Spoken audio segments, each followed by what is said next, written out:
Hey guys, Juan here. Welcome back to my channel where we talk about tips, tech, programming, and life. Ikaw ba ay isang mid-20s going to 30s na siguro sa mga panahon ngayon ay nakapagtrabaho ka na? And sa mga panahon na ikay nagtatrabaho, minsan bigla ka na lang mapapaisip.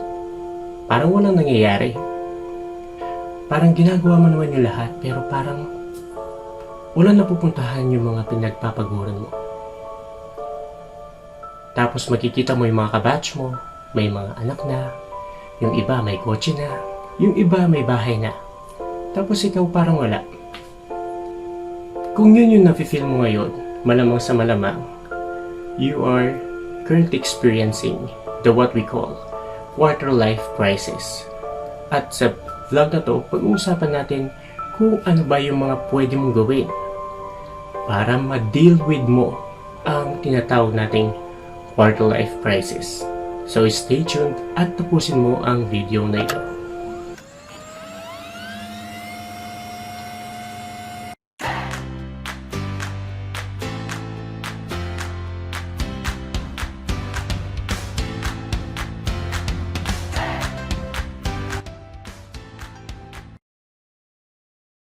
Tip number 1. Accept it. Anumang uri ng problema, ang first step para ma-solve mo ito is to accept that there's a problem. Tulad ng ibang problema, ang quarter life crisis ay isang stage kung saan kailangan mong i-accept na nangyayari talaga ito. Hindi ito invalid, na-encounter din to ng mga ibang tao, kaya normal lang yung nararamdaman mo ngayon. Tip number 2. Do not compare yourself to others. Napakalaking hakbang na wag mo ikukumpara yung sarili mo sa ibang tao. Sa age na social media, napakadaling mainggit. Oo, tama ka.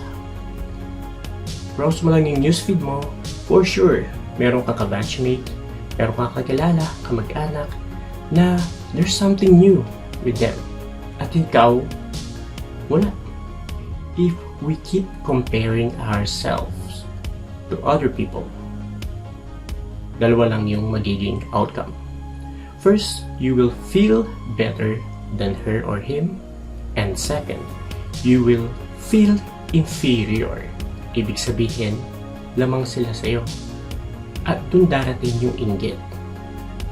If you want to overcome, or if you want to become the better version of yourself, then focus on yourself alone. Kasi hindi ka naman maiinggit sa sarili mong kakayanan. So kung gusto mong i-overcome yung quarter life crisis, never ever compare yourself to others.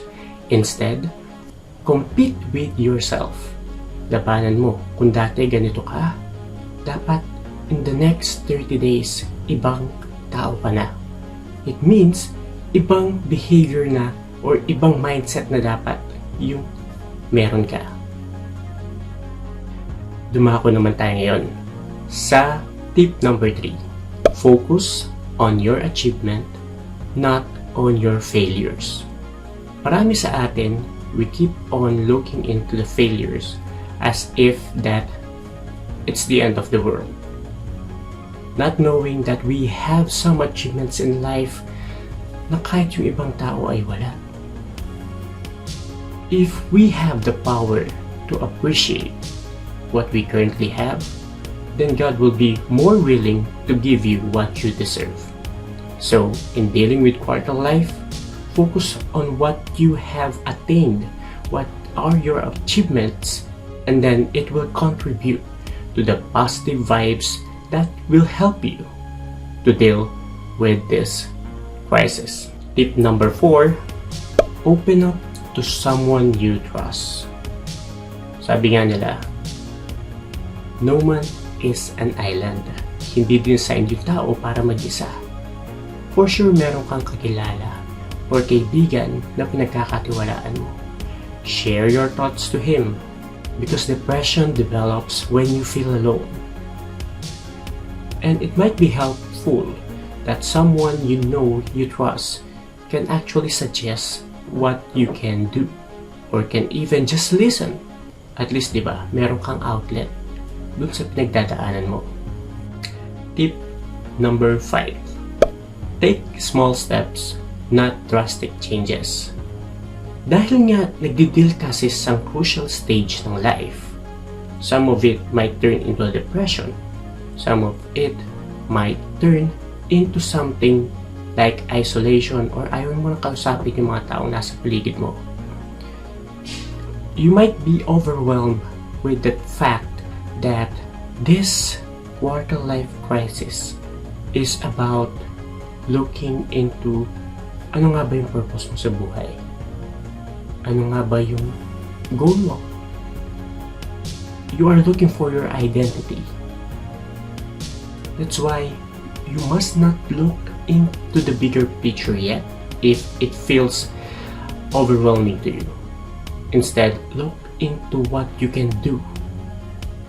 Since you are dealing with life goals, you must not impulsively decide on what to do next. Instead, take that energy and prepare for small steps that leads towards that goal. Remember, similar to a staircase, each step will contribute to your destination. Tip number 6.